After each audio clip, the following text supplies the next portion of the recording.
안녕하세요. 오늘은 메타 음량과 서양 철학에 대해서 한번 이야기를 해보도록 하겠습니다. 이 서양 철학이건 하여튼 동양 철학이건 철학이라고 하는 것은 영어로는 필로소피, 필 플러스 소피입니다. 필은 러브, 사랑한다는 말이고, 예를 들어 필 하모니 할 때 필, 그 다음에 소피는 위즈덤이 이야기합니다. 지혜. 예, 그러니까, 필라소피 해가지고 소피를 필한다. 소피를 사랑한다. 지혜를 사랑하는 학문이 바로 철학이라고 볼 수 있습니다. 그러니까 서양 철학이든 동양 철학이든 어떤 철학이라고 하는 것은 어떤 삶의 어떤 근원적인 문제, 본질적인 문제에 대해서 다시 한 번 더 생각을 해보면서 모든 학문의 어떤 근원이 되는 학문이 철학이라고 할 수가 있는데, 예를 들어가지고, 철학은, 우리가 왜 태어났는가? 또, 이 삶의 목적은 무엇인가? 또 죽고 나면 어떻게 되는가? 이런 문제에 대해서, 좀 더, 논리적으로 이렇게, 풀고자 이렇게, 한번 노력을 해보는 학문이, 철학이라고 그렇게 생각을 합니다. 여태까지 논리적으로, 풀지는 못했지만은,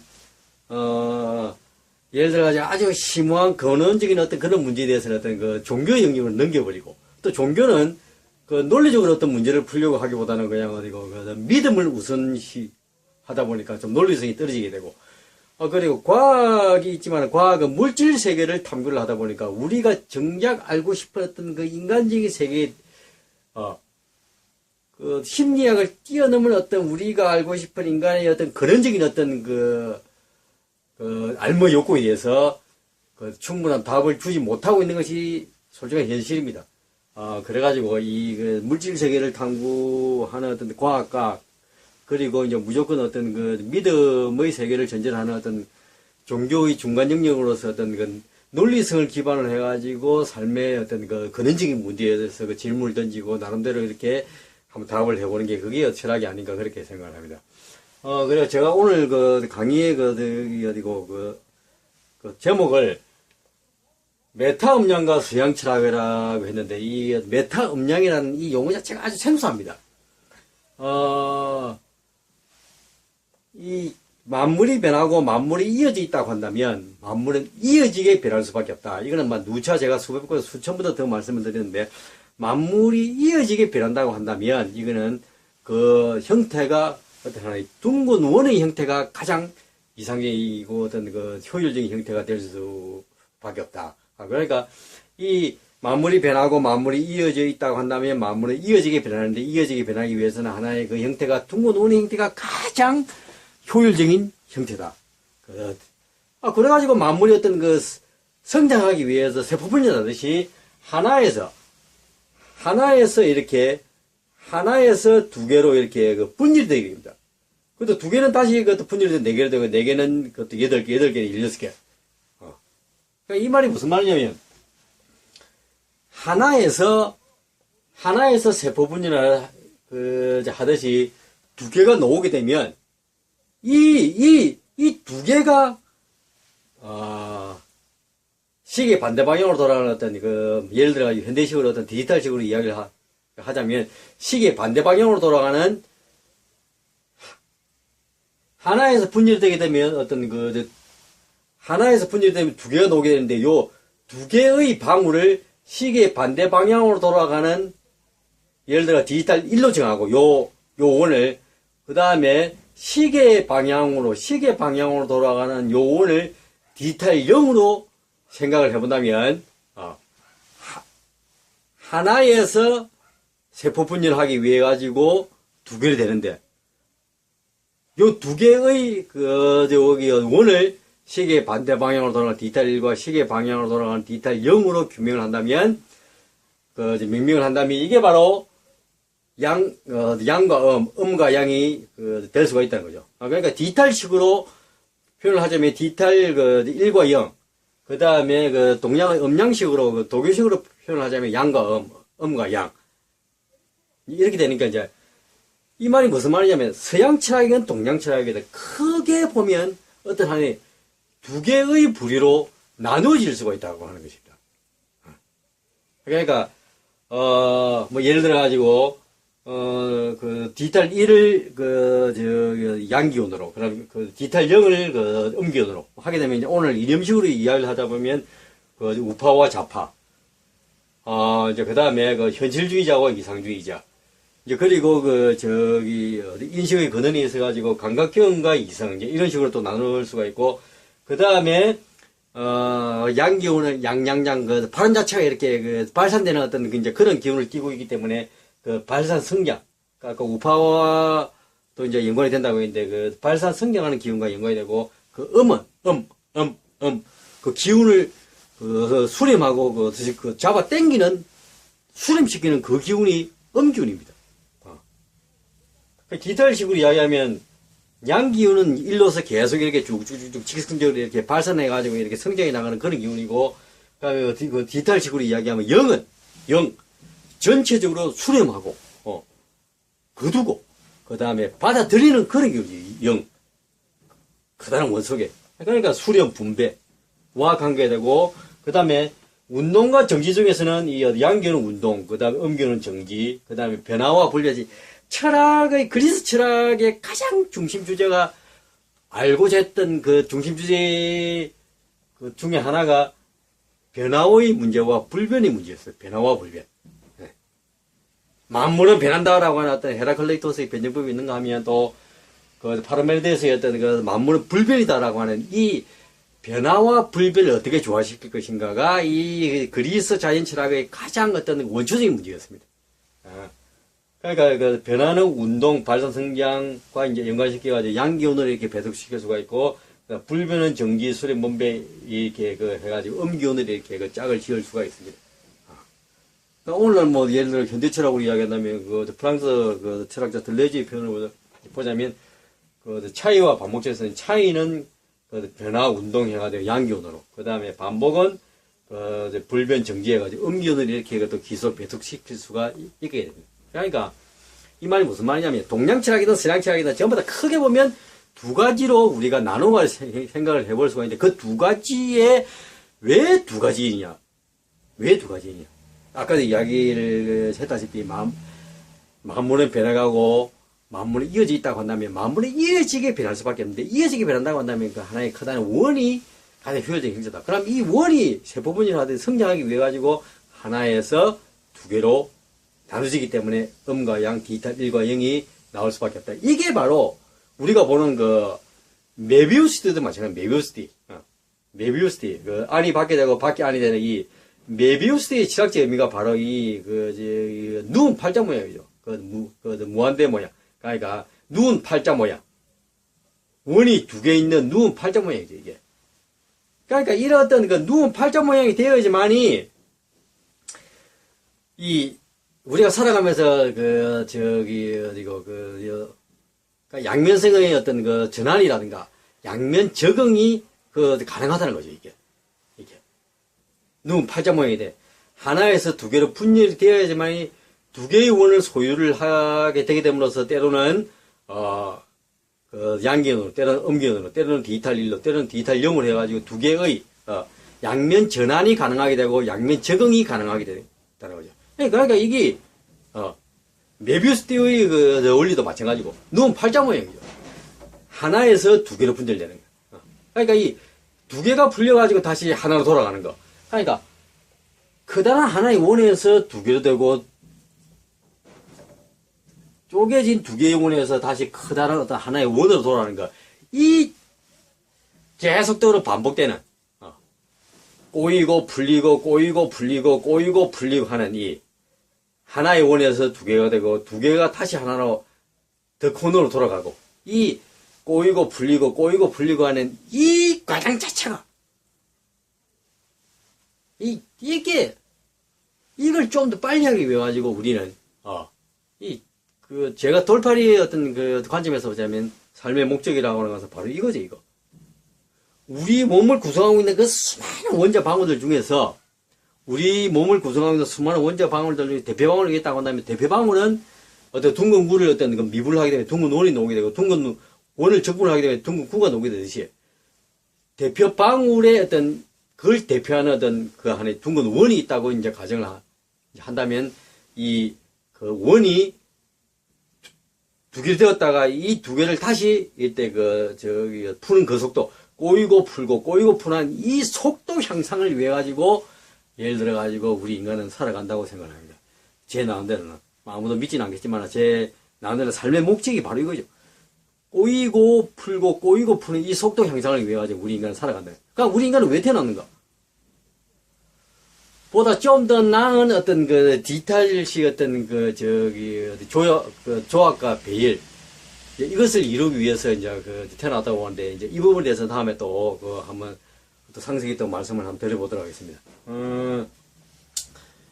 그러니까 이 서양 철학이든 동양 철학이든 크게 보면 두 개로 나눠지는데 하나 양기형과 그다음 음기형. 그러니까 디지털적으로 표현하면 예를 들어 1과 0, 디지털 1과 0, 디지털 0과 1로 이제 우리가 표현을 해볼 수가 있다. 크게 보면 두 개 되고 그 두 개는 어디서 나왔느냐면 하나의 그다음 원에서 나왔다.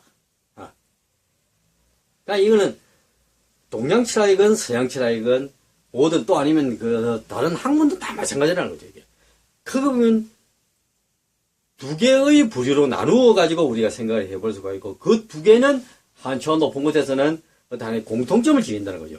이게 바로 메타 음양이죠. 모든 것은 두 개로 나눠지는데 음과 양으로 나눠지는데 한 차원 높은 곳에서 바라보게 되면 이 두 개는 더 큰 원으로 이렇게 돌아간다는 거죠. 그게 메타죠. 메타는 비연도 한 차원 높다는 것이니까 음양보다 하나 높은 거 음과 양으로 나누어진 것이 더 큰 원으로 음과 양으로 나누어진 이것이 더 큰 원으로 이렇게 돌아간다는 거죠. 원래의 그려진 자리로. 그러니까 꼬이고 풀리고 하는 이 과정 자체, 이 과정의 속도를 빨리 하는 것이 우리 인간의 삶의 목적이다. 그러니까 죽고 나서도 우리 인간은 이러던 꼬이고 풀리는 이런 어떤 속도 향상을 위해 가지고 계속 생과 사가 이어져 가지고 계속 나간다. 그렇게 생각을 해볼 수도 있겠습니다. 그러니까 철학이라고 하는 것은 동양 철학이든 서양 철학이든 크게 양과 음과 양으로 두 개로 나눌 수가 있다.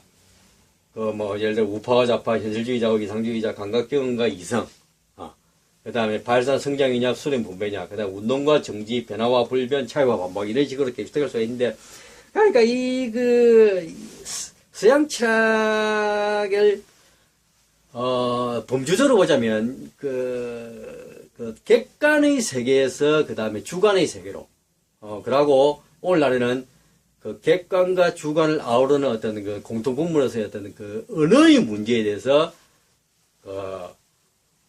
깊이 규명을 해보고자 하는 그런 어떤 조류가 크게 보자면 어떤 철학의 어떤 흐름이라고 볼 수가 있습니다. 그러니까 철학은 그리스 시대로부터 시작됐는데 그리스 시대의 자연 철학. 그러니까 그리스의 자연 철학이라고 하는 것은 우리 눈에 보이는 객관적인 세계, 그러니까 우주 만물, 우리 눈에 보이는 우주 만물의 세계가 도대체 무엇으로 구성이 되고 근원적인 물질은 무엇인가? 외부 세계에 대해서 아주 처음으로 호심을 가지고 이렇게 철학적으로 어떤 근원적인 질문을 던지면서 이렇게 탐구했던 그 시기가 바로 그리스 시대의 자연 철학의 시기입니다. 이 시기가 그래가지고 이제는 객관적인 어떤 예를 들어가지고 탈레스 같은 사람은 이 우주의 근원은 어떤 물이다. 또 헤라클레스는 불이다. 또 아낙시메네스 같은 사람은 우주의 만물의 근원은 공기이다. 이런 식으로 쭉 하면서 그리스 시대의 자연 철학을 완성시킨 사람이 바로 데모크리토스의 원자론이죠. 원자론. 그러니까 이제 이 그리스 시대의 자연 철학은 아까도 말씀을 드렸다시피 변화와 불변의 문제에 대해서 계속 변화를 해나가는 거 아니면 변화라고 하는 것은 하나의 망상에 불과하고 우리는 계속 어떤 불변적인 세계를 어떤 변화라고 착각을 하고 있는 것일까? 변화와 불변의 세계에 대해서 나름대로 해결을 시킨 해결책을 제시한 사람이 바로 데모크리토스인데 그 이론이 바로 원자론입니다. 이 우주 세계의 이 우주를 이 우주 세계를 구성하고 있는 모든 물질은 아주 둥근 원자 방울로 구성되어 있고, 그 방울은 불변적 요소를 갖는다. 그러면 예를 들어 변화는 어떻게 생기게 되는가? 원자 방울들의 어떤 다양한 조합과 배열을 통해서 변화가 생겨난다고 이야기를 하게 됨으로써 불변과 변화의 문제를 나름대로 해결했습니다. 원자 방울은 불변한다. 하지만 원자 방울들의 다양한 조합과 배열을 통해 가지고 이 우주 만물은 구성되고 변화하고 흘러가고 소멸되고 생성하고 이렇게 계속적으로 흘러간다고 이제 이렇게 이야기했던 사람이 데모크리토스의 원자론이죠. 그러니까 여기에서 이제 제가 이제 이야기를 하는 것은 원자 방울 데모크리토스의 원자론 이후에 계속적으로 지금은 철학에서 과학이 이제 분과되어 나가가지고 이제 과학이 이렇게 규명을 해줄 때까지 철학이 기다리고 있는 그런 형국인데, 제가 생각할 때는 데모크리토스의 원자 방울을 아까도 이야기를 했습니다만은 둥근 구를 수학적으로 미분을 하게 되면 둥근 원이 나오게 되고, 둥근 원을 적분하게 되면 둥근 구가 나오게 되기 때문에 데모크리토스의 원자를 더욱더 쪼개가지고 둥근 원으로 생각을 해가지고 만물이 변하고 만물이 이어져 있다고 한다면 만물이 이어지게 변할 수밖에 없기 때문에 그 하나의 어떤 형태가 둥근 원이 가장 어떤 효율 정제다. 그래가지고 만물은 세포분이라든지 성장이 가지고 하나에서 두 개가 나온다. 그러니까 데모크리토스의 원자로를 더 나아가가지고 쪼개가지고 둥근 원으로서 한번 이 세계의 문제라든가 우주의 문제라든가 또 아니면 뭐 여러 가지 어떤 기타 여러 가지 학문적인 어떤 의문에 대해서 한번 근원적으로 설명을 해볼 수 있는 어떤 도구를 한번 만들어 보자 라는 생각에서 이 메타 음량이라고 하는 이제 그런 어떤 경우와 더불어 가지고 실질적으로 하나의 원에서 두 개가 나온다고 하는 이 생각을 계속적으로 말씀을 드리고 있는 것입니다. 그러니까 그리스 시대의 자연 철학을 완성했던 데모크리토스의 원자론을 더 쪼개가지고 어떤 둥근 원으로 한번 생각을 해보자는 거. 둥근 원이 모여가지고 둥근 원자 방울이 된다는 거. 그래가지고 이제는 그리스 시대의 자연 철학이 데모크리토스의 원자론으로서 완성이 되었다고 한다면 크게 이렇게 철학적 어떤 흐름으로 보자면 그리스 철학의 어떤 자연 철학이 끝나고 이제는 인간 철학으로 인간 철학으로 넘어오게 되는데, 인간 철학이라는 말은 무슨 말이냐면 모든 존재의 어떤 근원 또 아니면 근원적인 세계 이 우주 세계를 구성하고 있는 어떤 근원적인 물질이 무엇인가라고 하는 이 어떤 자연적 의문에서 데모크리토스의 원자론으로서 이제는 일단락이 되고, 이제는 우리가 믿는 진리가 상대적인지 절대적인지라고 하는 어떤 인간 중심의 철학으로 넘어온다는 거죠, 거기. 그러니까 그리스 시대의 어떤 자연 철학이 세계의 어떤 근원이라든가 세계의 만물을 구성하는 어떤 근원적인 문제에 대한 의문이 탈레스의 물이다, 그 다음에 헤라클레이토스의 불이다, 그 다음 아넥스메네스의 공기다, 이런 식으로 하다가 데모크리토스의 원자론에 와가지고 일단락이 된 다음에는 진리의 문제에 대해서 진리의 문제에 대해서 그것이 상대적인가 절대적인가라고 하는 어떤 인간 중심의 철학으로 이제는 넘어오는 시기가 바로 소피스트와 그 다음에 소크라테스의 시기가 바로 요 시기입니다. 그러니까 예를 들어가지고 소피스트를 대표하는 어떤 프로타고라스 같은 사람은 모든 것은 상대적이다.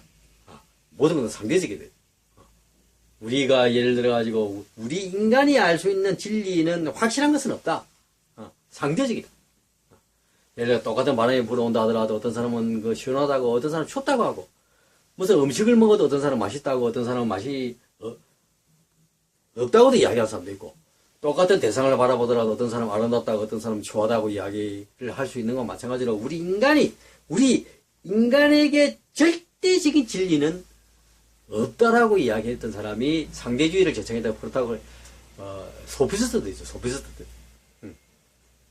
그러니까 이런 소피스트들의 어떤 그 철학적 생각을 뛰어넘어 가지고 우리 인간에게는 어떤 그런 다양성이라든가 어떤 상대성뿐만 아니라 모든 사물의 어떤 하나의 공통점이 있게 되듯이 우리 인간도 누구나 모든 인간은 이 이성 능력이라고 하는 감각기능 뿐만 아니라 이성 능력이라고 하는 어떤 이 공통성을 갖고 태어났기 때문에 이성 능력이라고 하는 이 공통성을 갖고 태어났기 때문에 우리 인간에게는 어떤 보편적인 규칙, 보편적인 진리, 보편적인 윤리가 반드시 존재한다고 이야기하는 사람이 그 사람이 바로 소크라테스죠.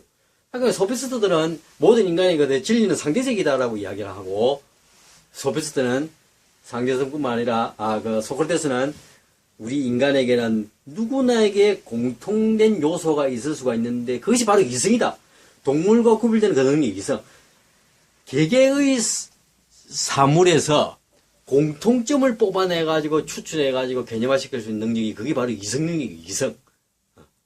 이 이성 능력은 무슨 신문고화를 막론하고 모든 인간이라면 이 이성 능력을 갖고 태어났기 때문에 이성 능력이 있기 때문에 상대성을 강조하는 감각경험뿐만 아니라 시각, 청각, 촉각, 후각, 미각 그 감각경험뿐만 아니라 우리 인간은 모든 인간에게 공통적으로 주어져 있는 이 이성 능력을 갖고 태어났기 때문에 똑같이 공통적으로 지킬 수 있는 생각할 수 있는 인식할 수 있는 진리가 있고 규칙이 있고 윤리가 있다 라고 이야기했던 사람이 그 사람이 바로 소크라테스예요. 그러니까 아까 이야기했다시피 크게 동양 철학이든 서양 철학이든 항상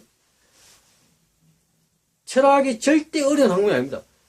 두 개를 일단 생각을 하면 됩니다. 그 두 개는 어디서 나오느냐? 하나의 메타 음량, 더 큰 원에서 나왔다. 이제 이렇게 생각을 단순하게 하면 됩니다.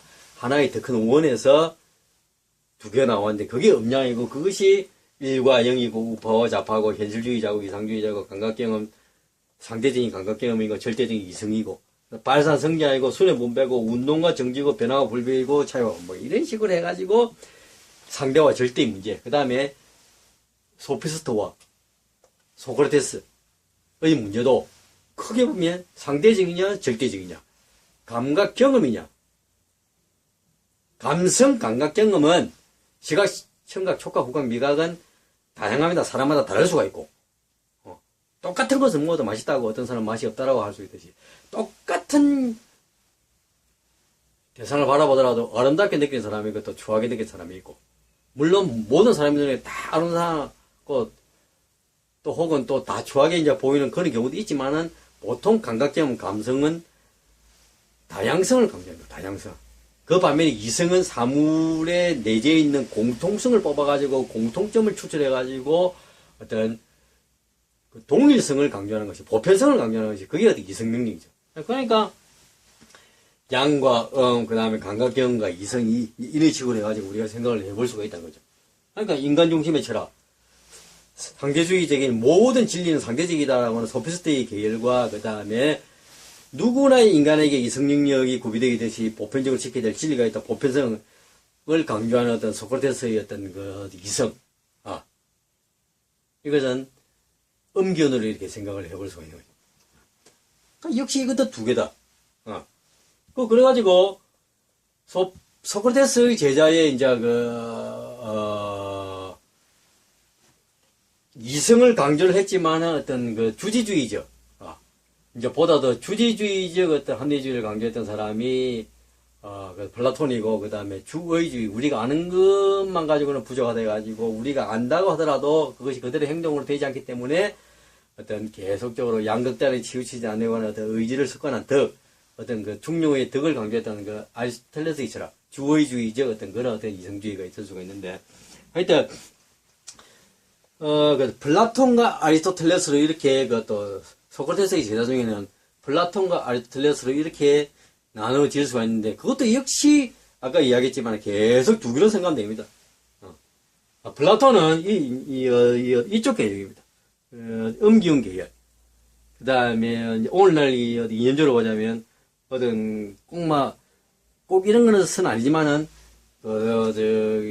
좌파 경향, 이상주의자죠. 눈에 보이는 현실과 그 다음에 현실을 낳게 한 어떤 근원적인 모태로서의 어떤 그 눈에 보이지 않는 어떤 완전한 완벽한 세계, 이데아의 세계. 우리 눈에 아주 정교하게 어떤 삼각형이 보인다, 정교한 원이라든가 삼각형이 있다 하더라도 그것은 삼각형 이데아, 원의 이데아를 모방 분유한 것에 불과하다. 해가지고 현실과 이상을 완전히 나눠가지고 이원적으로 생각했던 사람이 이상주의자, 플라톤, 이데올로기적으로 이야기하자면 어떤 좀 더 좌파에 가까운 이제 그러한 어떤 생각을 갖고 있다고 이렇게 규정을 해볼 수가 있습니다. 이에 비해가지고, 아리스토텔레스는 현실주의자죠. 예를 들어가지고, 씨가 자라가지고 꽃이라든가 꽃이 되고 열매를 맺을 수 있는 것은 씨 속에 이미 이제 그런 가능성이 다 들어있다고 이야기했죠. 씨 속에 그런 가능성이 다 들어있다 해가지고, 씨 따로 꽃 따로 열매 따로가 아니고, 따로 플라톤처럼 현실과 이상 따로가 아니고, 씨 속에 꽃이라든가 열매가 될 수 있는 그런 가능성이 다 이제 들어있다고 이야기를 하게 되므로써, 이원론은 이상주의에 가까운데, 이제 이론론은 또 현실주의자라서, 아리스토텔레스는 양기운, 우파, 이제 이런 쪽에 좀 더 가깝다고도 볼 수가 있습니다. 이게 제가 나누는 분류가 100% 맞는 거 아닙니다. 그냥 제 돌팔이 돌도사의 어떤 나름대로 분류 방식인데, 이거는, 물론 틀릴 수도 있지만은, 이제 그런 어떤, 모든 말과 발언과 진리는 반박되지 않을 때까지는 어떤, 진실로 통할 수가 있습니다. 항상 제가 하는 이야기 중에, 틀린 부분이 있거나 또 이제 미심적인 부분이 있으니 반박을 해주시면 제가 수정을 하든지 또 아니면 재반박을 하든지 하도록 이제 그렇게 하겠습니다. 그러니까 이 철학은 항상 두 개로 생각을 해볼 수가 있다. 아까 소피스트의 상대주의적 진리관과 그 다음에 소크라테스의 어떤 절대주의적 진리관. 그리고 이성을 강조했던 소크라테스의 제자 중에 이제 플라톤과 아리스토텔레스가 있는데, 플라톤은 현실과 이상을 나눠가지고 이원론자, 이상주의자에 가깝고, 그다음 아리스토텔레스는 현실주의자에 가깝다. 이제 그것도 역시 양과 그다음에 음과 양으로서 두 개로 나누어 볼 수가 두 개로 나눠 가지고 생각을 해볼 수가 있습니다. 이래가지고 이제 그래가지고 그리스 북부에 있던 마케도니아 동왕 알렉산더 대왕에 의해 그리스가 이제 공동체가 붕괴가 되게 됨으로써 이제 그 시기를 헬레니즘 시기라고 이야기하는데, 그 시대는 역시 이성을 강조했던 금욕주의 학파와 그 다음에 감각 경험을 강조했던 쾌락주의 에피쿠로스 학파로 또 역시 두 개로 나눠질 수가 있습니다. 그러니까 서양 철학은 어떻게 보면 동양 철학보다 훨씬 단순합니다. 항상 두 개로 생각을 해보면 됩니다. 그래가지고 중세 시대로 이렇게 이것도 접어들게 되면 플라톤 중세 초기에는 플라톤 철학으로서 인간과 신의 세계, 현실과 이상을 완전히 나누어 가지고 생각했던 이원론자였던 플라톤의 철학을 이어받아 가지고 아우구티누스, 그러니까 성 어거스틴, 영어로 어거스틴, 그 다음에 로마로 아우구티누스, 어거스틴의 어떤 교부 철학이 유행을 하게 됩니다. 그러니까 인간의 세계와 신이 살고 있는 천상의 세계를 나눠 가지고 플라톤의 현상과 이데아 철학, 플라톤 철학을 빌려와 가지고 신과 인간의 세계에 대해서 이렇게 설명을 하려고 했던 그 사람이 그러니까 오거스틴입니다. 오거스틴. 그 사람이 오거스틴이고, 그 다음에 중세 후기에 가게 되면 아리스토텔레스 철학에 의해 가지고 신과 인간의 관계를 설명을 하려고 노력을 하게 되는데, 토마스 아퀴나스가 아리스토텔레스의 어떤 논리학을 빌려와 가지고 모든 존재의 근원을 따지고 논리적으로 따지고 들어가게 되면 어떤 제1원인을 만날 수밖에 없는데, 그 제1원인이 바로 신이다 라고 해가지고 아리스토텔레스의 논리학을 빌려와 가지고 신과 인간의 세계에 대해서, 예를 들어 가지고 뭐 사과가 있으면 사과의 상위 개념은 어떤 열매고, 사과의 상위 개념은 과일이고, 과일의 상위 개념은 열매고, 열매가 맺히는 곳은 식물이고, 식물은 동물과 동물을 포함해가지고 또 생물에 속하게 되고. 그러니까 이 생물을 낳게 되는 그 제1원인이 뭐냐? 그 제1원인이 바로 신이라고 이렇게 생각을 했던 거죠. 그러니까 토마스 아퀴나스는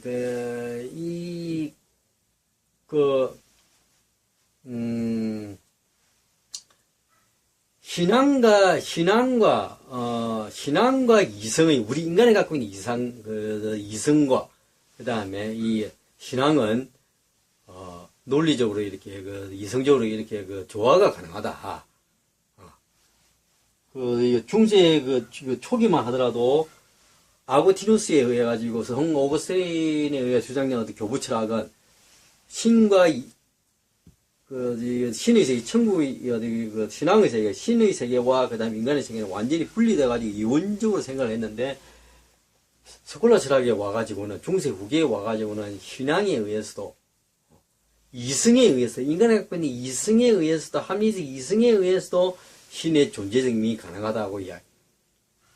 중세 초기에는 교부 철학의 시기에는 무조건 하나의 믿음의 세계였는데, 중세 후기에 오게 되면 이성의 이 힘이라든가 역할을 인정을 해가지고 이성에 의해서도, 논리에 의해서도 신의 존재 증명이 가능하다고 이야기를 하게 되면서, 인간이 갖고 있는 이성과 그 다음에 이 신앙의 계시의 세계, 이 신앙의 세계를 조화시키려고 했던 그 시기가 바로 스콜라 시기죠. 그러니까 중세도 크게 두 가지로 플라톤과 아리스토텔레스로 나눠지게 된다. 계속적으로 서양 철학을 관통하고 있는 그 핵심 키워드가 두 개입니다. 두 개. 음과 양. 디지털 1과 0. 그러니까 오늘 식으로 이야기하면 우파, 좌파, 현실주의자, 이상주의자, 감각경, 이성, 발전, 성장, 수렴, 분배, 운동, 정지, 변화, 불변. 두 개의 흐름만 상대적이고 절대적이고. 두 개의 흐름만 머릿속에 계속 이렇게 생각을 하고 있으면, 이 두 개는 어디서 나느냐? 보다 더 메타 음량. 음량보다 높은 거. 동양식으로 이야기하면 어떤 태극이 될 수도 있겠지만은, 두 개가 놓은 그런, 그러니까 메타 음량 해가지고, 음량을 메타적으로 바라보는 거, 한창 높은 곳에서 바라보는 거. 그러니까 이 모든 것을 철학은 두 개로 이렇게, 다른 학문도 마찬가지로 모든 걸 두 개의 부류, 양면성으로 바라보면 해결책이 충분히 나올 수 있다고 이야기했는데, 그 두 개는 어디서 나오느냐? 하나에서, 보다 더 큰 하나에서 이렇게 두 개가 나오고, 두 개가 다시 하나 돌아가는 거. 이것이 바로 음량의 근원적인 것이 한층 높은 것이 그의 어들 바로 메타죠. 메타 음량. 음량의 근원이 바로 메타라는 거죠. 한층 높은 곳에서.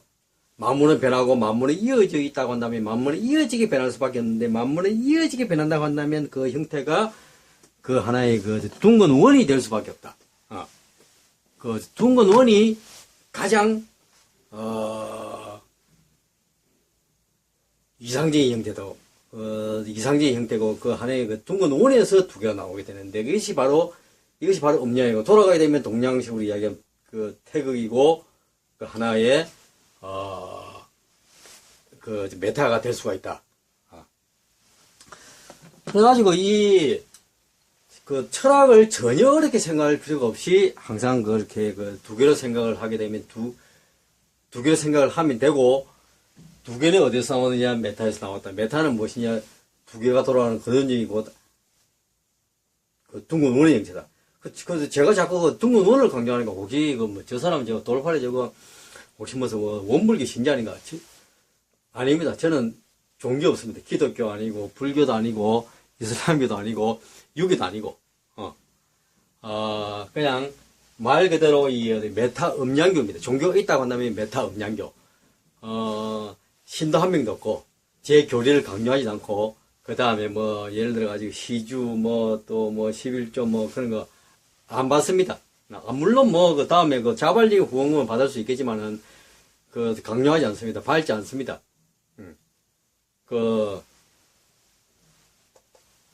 그래가지고, 이게, 왜 자꾸 그 둥근 원을 강조를 하느냐 하면, 만물은 변하고 만물은 이어져 있다고 한다면, 이어지게 변할 수밖에 없기 때문에, 그 최초의 모든 설명에, 그 바로 근원적인 것이, 원의 형태라는 거죠. 그러니까 여기서 두 개가 나오기 때문에, 모든 철학이든, 철학에서 분과되어 나왔던 모든 학문이든, 심리학이든, 무슨 경제학이든, 정치학이든, 두 개로 우리가 생각을 해볼 수가 있다. 큰 두 개의 줄기. 그래, 그리 철학도, 자연 철학에서 인간 철학으로, 그 다음에, 플라톤 아리스토텔레스의 양과 음을 지나가지고, 헬레니즘 시대에, 헬레니즘 시대. 그러니까, 그리스 국부 마케도니아의 어떤 알렉산더 대왕이 쳐들어와가지고, 그리스 공동체가 붕괴돼가지고, 로마에 의해 망할 때까지 헬레니즘 시대. 는 금욕주의 스토아파, 그 다음에 쾌락주의 에피쿠로스 학파, 크게 두 개가 있습니다. 금욕주의, 그 다음 쾌락주의. 거기 항상 두 개로 생각하면 항상 답이 나오게 되어 있습니다. 왜 두 개냐?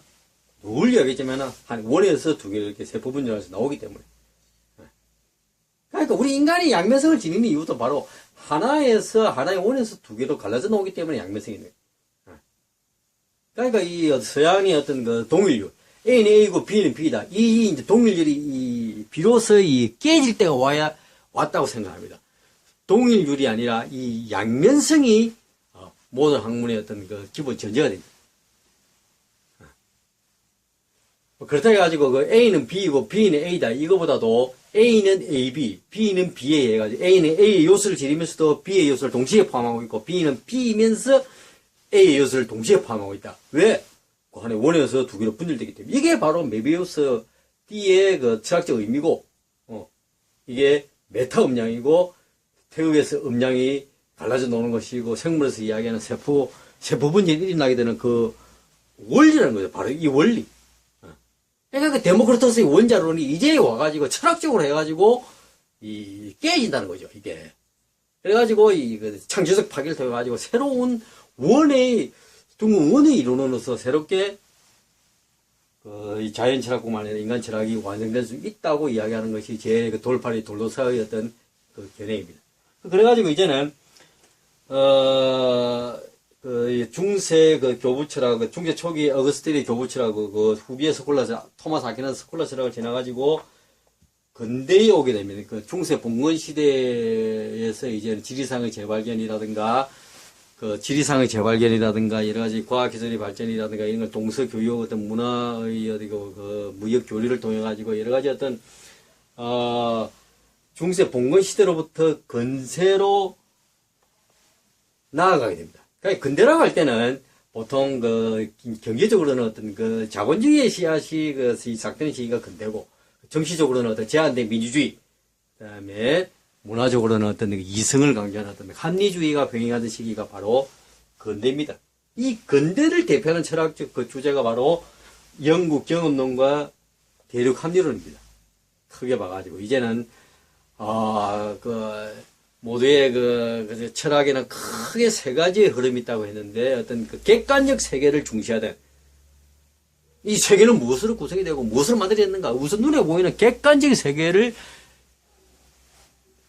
객관적인 세계에 대해 가지고 호기심을 지던 시기와, 그 다음에, 이제는, 본격적으로 근대에 오게 되면, 주관의 문제로 오게 됩니다. 주관의 문제. 우리 인간의 어떤 지식을 어떤 과정을 통해서 이루어지게 되는가? 우리가 안다고 하는 것은 무엇인가?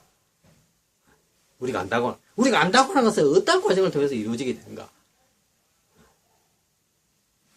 그 주관적 인식의 문제로, 객관적 호기심의 시기로부터 그 주관적 인식의 문제로 비로소 올라오게 됩니다. 그래가지고 이제 오늘날에는 그 객관과 이제 그 주관의 공통부분이 언어가 없이는 모든 것이 다 불가능하게 돼가지고, 언어란 무엇인가 해가지고, 언어 중심의 철학으로, 이 현대 철학은 중심 주제가 이렇게 또 이제 바뀌게 되는 거예요, 이게.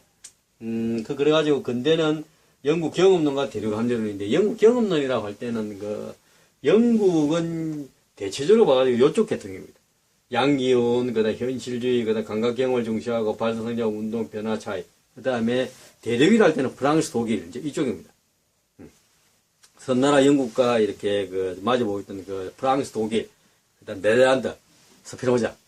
그러니까 영국 경험론이라고 할 때는 베이컨, 홉스, 그 다음에 로커, 버클리, 흉, 이런 사람들이 있고, 그 다음에 대륙 합리론이라고 할 때는 데카르트, 스피노자, 라이프리츠, 그 다음 칸트, 헤겔, 계속적으로 이런 식으로 또 이제 분류를 우리가 한번 해볼 수가 있습니다.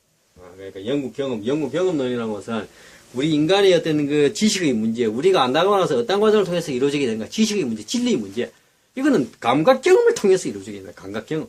우리 인간이 갖고 타고난 감각 경험이 지식을 알 수 있는 어떤 진리를 파악할 수 있는 능력 중에는 감각 경험과 크게 보면 감각 경험과 이성 능력이 있습니다. 양기운이 감각 경험과 발산 성장하고 다양성을 강조하는 감성적 욕구. 그 다음에 이성 능력. 감각 경험이 아니라, 감각 경험은 개별적입니다. 사람마다 다를 수가 있고, 그래가 다양성을 존중합니다. 내 입맛이 소중하듯이 상대방의 입맛도 이렇게 존중할 줄 아는, 내가 듣는 음악을 좋아하듯이 나는 싫어하지만 상대방이 좋아하는 음악을 인정할 줄 아는, 시각, 청각, 촉각, 후각, 미각이 사람마다 느낌이 다를 수가 있지만 상대방을 존중해 줄 수 있는 그 다양성, 관용성이 바로 감각 경험을 통해 가지고 나오는. 그러니까 이 근대 철학은 우리 인간이 갖고 있는 지식의 능력 중에서, 지식을 파악할 수 있는 능력 중에서 감각 경험을 중시하느냐, 아니면 감각 경험은 불완전하기 때문에 우리 인간이 타고났던 선천적인 어떤 능력, 모든 개별 사물에서 공통성을 뽑아가지고 개념화시킬 수 있는 능력, 이성 능력, 한마디 이성 능력. 이성 능력은 그러니까 공통성을 뽑아낼 수 있는 능력이니까 전체적인 능력이죠. 감각 경험은 시각, 청각, 촉각, 후각, 미각. 우리가 맛보고, 보고, 듣고, 하다 보면 우리 머릿속에 인상이라고 하는 감각 경험의 잔상이 남게 되죠, 이게.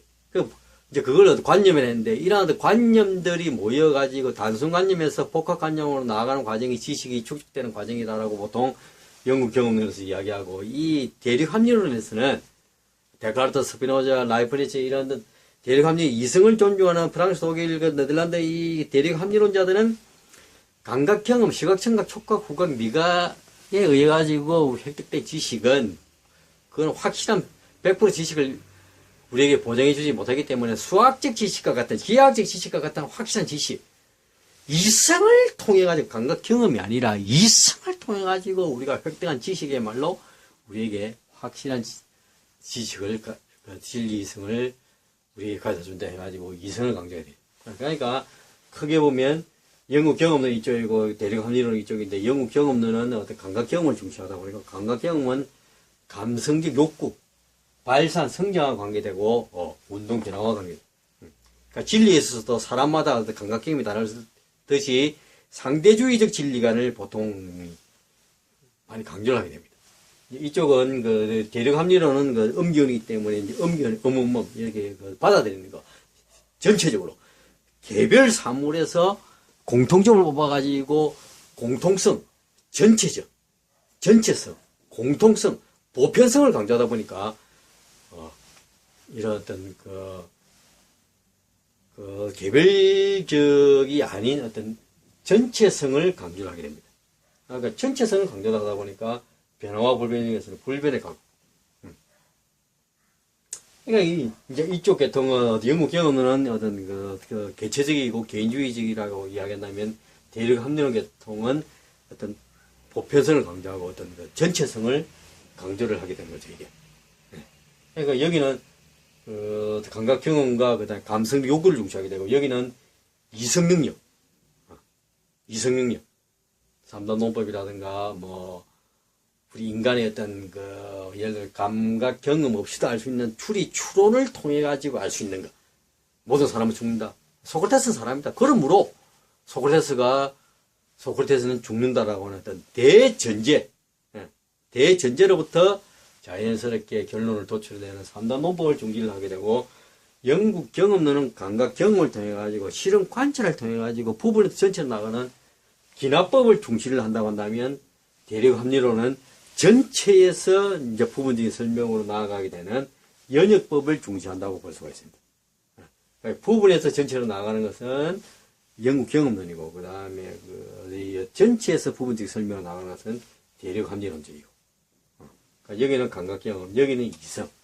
그러니까 윤리설에서도 여기는 감성 욕구, 그러니까 감각 경험을 중시하게 되는 감성 욕구의 어떤 그 발산, 욕구의 충족을 중시하기 때문에 여기는 양적 쾌락이든지 아니면 질적 쾌락이든지 물질적 쾌락이든지 정신적 쾌락이든지 어떤 많은 사람들에게 어떤 그 감성 욕구를 충족시켜주는 결과적으로 충족시켜주는 그 행위를 훌륭한 행위로 보게 됩니다. 그러니까 윤리설에서도 여기는 결과론적 윤리설을 중시하게 되고 여기는 동기론적 윤리설을 중시하게 되고 여기는 상대주의적 진리가 여기는 절대주의적 진리가 그러니까 여기는 자연주의적 윤리설, 자연스러운 감성 욕구를 중시하게 되고 여기는 법칙론적 윤리설을 강조하게 됩니다. 어떤 행위가 모든 인간이 지켜야 되는 이성을 강조하다 보니까 그 전체에서 모든 사람이 지켜야 되는 보편적 법칙에 부합을 했는지 안 했는지 그걸 따지게 되고 영국 경험론에서는 결과적으로 많은 사람들에게 얼마만큼 어떤 감성 욕구를 쾌락적 욕구를 충족을 시켜줬는가 공리주의적 어떤 입장에서 성과학을 판단하는 기준이 이 영국 경험론 계통이고 이쪽 대륙 합리론 계통은 어떤 도덕적 법칙주의, 보편적 이성주의, 합리주의 이것을 강조하게 됩니다. 그래가지고 그러니까 영국 경험론은 잘 사는 것이 어떤 목표고 여기는 바르게 사는 것이 대륙 합리론은 바르게 사는 것이 어떤 목표가 되게 되고 여기는 영국 경험은 좋은 것이 옳은 것이고 성공하게 판단해 주기 위해서 여기는 옳은 것이 좋은 것이다라고 이렇게 분명한 입장 차이를 드러내게 됩니다. 그리고 우리 인간의 어떤 본성 중에서도 영국 경험론은 우리 인간의 어떤 감성 욕구를 중시하기 때문에 우리 인간은 자연스럽게 이기적 욕구를 갖고 태어난 동물이다. 그걸 인정을 합니다. 그래가지고 이 성악설이라든가 성무선악설 쪽에 가깝고 여기는 이성 능력 타고난 어떤 선천적인 선한 본성을 강조하게 되는 성선설에 가깝다고 이렇게 생각을 해 볼 수도 있습니다. 그래가지고 이제는 긴 어떤 철학적 흐름이 그리스 시대의 자연 철학으로부터 그다음 소피스트, 그다음 소크라테스의 어떤 인간 철학을 이어져가지고 헬레니즘 시대의 스토아학파, 에피쿠로스학파를 거쳐가지고 중세 초기의 교부 철학. 플라톤 철학으로 설명을 하겠다는 이원론적인 어떤 교부 철학과 그 다음에 신앙과 이성의 조화를 강조하는 스콜라 철학, 토마스 아퀴나스의 스콜라 철학을 거쳐가지고 근세의 영국 경험론과 대륙 합리론. 이 지나고 나면 현대에서는 언어 분석 철학이라든가 또 아까 현대 철학의 시발점은 반해결주의. 해결이 워낙 정반합 변정법 사상이라든가 국가지상주의를 가지고 어떤 논리적으로 어떤 이 세계사의 흐름을 정반합적으로 도시적으로 이렇게 설명을 하려고 했었기 때문에 그런 어떤 도식화, 이성적 도식화 이것을 깨부숨으로써 현대 철학이 나오게 됩니다. 그래가지고 이 이성적 논리보다는 생은 고정된 것이 아니라 어떤 순간순간 어떤 변해 나가는 어떤 창조적인 것, 다이내믹하고 그 다음에 창조적인 것으로 파악하는 그리고 이성보다는 어떤 비합리적인 어떤 의지라든가 직관을 강조하게 되는 생철학. 그러니까 긍정적 생철학자로서 니체가 있고 염세적 생철학자로서 쇼펜하우어 그런 사람들이 있고 이제 오늘날은 또 그 실존주의가 또 19세기 말 20세기의 초기는 상당히 유행을 했었죠. 실존주의. 그러니까 산업혁명 이후의 그 기계 문명과 또 그 어떤 그 대중화된 사회에서 나타나게 된 어떤 그 인간 소외의 문제, 그리고 전쟁의 불안을 이제 극복하기 위해 가지고 나온 그 철학이 바로 어떤 그 우리 인간의 실존의 문제, 실존주의 철학이죠. 그래가지고 하여튼 이 아까도 말씀을 드렸다시피 이제 오늘날에는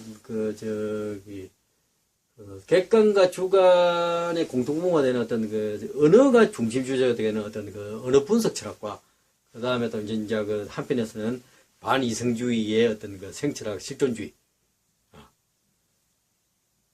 이제 그 이러한 어떤 그 흐름을 해가지고 지금 현재는 또 이제 새로운 예를 들어 데리다의 해체주의도 있고 그 다음에 그 차이와 반복을 강조했던 들레주, 그다음 락강, 또 뭐 여러 가지 어떤 그 영미철학자들도 있고 하여튼 그 오늘날에는 아직까지도 완전히 그 정체성을 갖고 있지는 않았지만은 뭔가 새로운 철학으로서 이렇게 발버둥 치려고 하는 어떤 현대 철학의 어떤 그 조류의 흐름이 있긴 합니다. 저는 이제 제 개인적으로 이 메타 음양 철학으로서 모든 것을 두 가지로 바라보되 그 두 개는 하나로 돌아가고 하나에서 두 개는 온다. 만물은 변하고 만물이 이어져 있다고 한다면 만물이 이어지게 변할 수밖에 없고 만물이 이어지게 변할 수밖에 없다고 한다면 하나의 그 둥근 원이 가장 확장된 형태고 그다음 세포 분열을 하기 위해서 둥근 원에서 이 두 개 놓는데 이 두 개가 바로 디지털 1과 0이다. 이게 음과 양이다. 그 우파가 좌파고 현실주의자고 이상주의자고 그 다음에 그 감각기억과 이성이고 발전성자 수립 분배고 모든 것이 이 두 개고 두 개에서 하나로 돌아가고 그것도 하나가 두 개가 되고 이게 바로 세포 분열. 생물학, 물리학, 화학 모든 걸 종합해가지고 여기에서 시발점이 될 수가 있다는 거죠. 그러니까 서양의 동일률도 A는 A고 B는 B다. 이제 이것이 이제 깨져야 되고 하나에서 두 개 놓게 되면서 모든 만물은 양면성을 지니고 있다. 양면성의 철학으로서 동일률이 이제는 대체된다고 이제 봐야 되는 거죠. 양면성을 지니고 있다. 이게 바로 메비우스 철학의 메비우스의 어떤 그 철학적 의미고. 누운 팔자 모양이 되어야지만이 양면 전환이 가능하고 양면 적응이 가능하다는 거죠, 이게. 그러니까 모든 철학의 그 시발점이 이제는 원에서 두 개로 나아가고, 그러니까 두 개는 네 개에서, 두 개에서 네 개로, 네 개에서 여덟 개, 여덟 개에서 16개로 분열되는 과정과, 그 다음 다시 16개에서 여덟 개, 여덟 개에서 네 개로, 네 개에서 두 개로, 두 개에서 하나로 돌아가는 통합의 과정. 분열 통합, 이것을 무수히 반복하는 것이 이 속도를 증가시키기 위해서 우리는 태어났고 또 삶의 목적이 바로 이것이라는 거죠. 죽고 나서도 삶의 행위가 우리 몸을 이루고 있는 그 거대한 수많은 많은 원자방을 통해서 대폐방울 속에 청청이 디지털식으로 저장이 되어가지고 생과사가 이어진다는 거죠. 그러니까 우리는 왜 태어났는가? 인간은 자기 중심적 이어짐의 존재입니다. 사물이 있다고 하는 것은 이어져 있다. 있다고 하는 것은 이어져 있다. 사물이 있다고 하는 것은 있다. 우리 눈에 뭔가 존재가 보인다고 하는 것은 있다. 이어져 있다는 말이죠. 그러니까 우리 인간의 모든 존재는 자기 중심적으로 이어짐을 위해서 살아가는 그런 존재다. 자기 중심적이라고 하는 것은 개인주의적이고, 그 다음에 이어짐이라고 하는 것은 관계적 존재라는 거죠. 그러니까 인간은 양면성을 지닌 존재이고 모든 존재, 인간뿐만 아니라 모든 존재는 다 양면성을 지닐 수밖에 없다. 왜 양면성이냐? 하나에서 만물이 변하고 만물이 이어져 있다고 한다면 만물이 이어지게 변할 수밖에 없고, 이어지게 변한다고 한다면 하나의 원이 될 수밖에 없다. 그 원이 하나의 원에서 두 개가 되고, 하나의 원에서 두 개 되기 때문에 양면성의 존재고, 이 양면성은 뭐냐? 자기 중심적인 이어짐의 존재다. 그러니까 자기 중심적인 것은 개인적인 것이고, 이어짐은 관계적 존재라는 거죠. 그러니까 자기 중심적 이어짐의 존재라는 것은 우리 인간은 만물은 개인적인 어떤 우파이면서 어떤 관계적 좌파가 될 수가 있고, 그 다음 우리 인간은 물리적으로, 우리 인간은 자기 중심적으로 자전하면서 그것도 이어지려고 하는 어떤 그 공정 궤도를 우리 지구가 돌게 되듯이 그리 되는 거죠. 또 나무로 보자면 줄기, 자기 중심적인 줄기와 그 다음에 관계도 있고 가지로 쭉쭉 뻗어나가는 거죠. 줄기와 가지, 줄기와 가지. 그래서 자전과 공전, 그 다음 우파이면서 좌파, 그 다음에 빛의 이중성이 바로 이거죠. 입자이면서 개인주의적이고 입자이면서 그 다음에 파동 퍼져나가는 거 관계도 있고죠. 그러니까 모든 만물 존재는 자기 중심적이면서 이어짐의 존재다. 우파이면서 좌파고, 그러니까 줄기면서 가지고, 그 자전하면서 공전을 하고, 입자이면서 파동이 되는 것이 빛의 번지라는 거죠. 그 과학의 위대한 발견이라고 생각합니다. 저는 빛의 번지는 입자이면서 파동을 밝힌 그 사실 자체가. 그래가지고 그 철학은 크게 늘 두 개로 생각합니다. 두 개나 하나에서 나오고. 그것이 바로 이 메타 음량이고, 돌파리 철학이 바로 메타 음량교입니다. 메타 음량이라는 관점에서도 이제 앞으로 계속 서양 철학에서 이야기를 한번 해보도록 하겠습니다. 그리고 존재의 본질은 자기중심적 이어짐의 모습이 존재의 어떤 본질적인 그 모습이기 때문에 모든 존재는 양면성을 지닌다. 그 양면성은 어디서 나오느냐? 하나에서 나왔다. 그 둥근 논에서 나왔다. 이렇게 생각을 해보시면 되겠습니다. 하여튼 때로는 말도 안 되는 강의, 하여튼 그 지루한 강의 정말 들어주셔서 정말 감사합니다. 또 다음에 또 뵙겠습니다.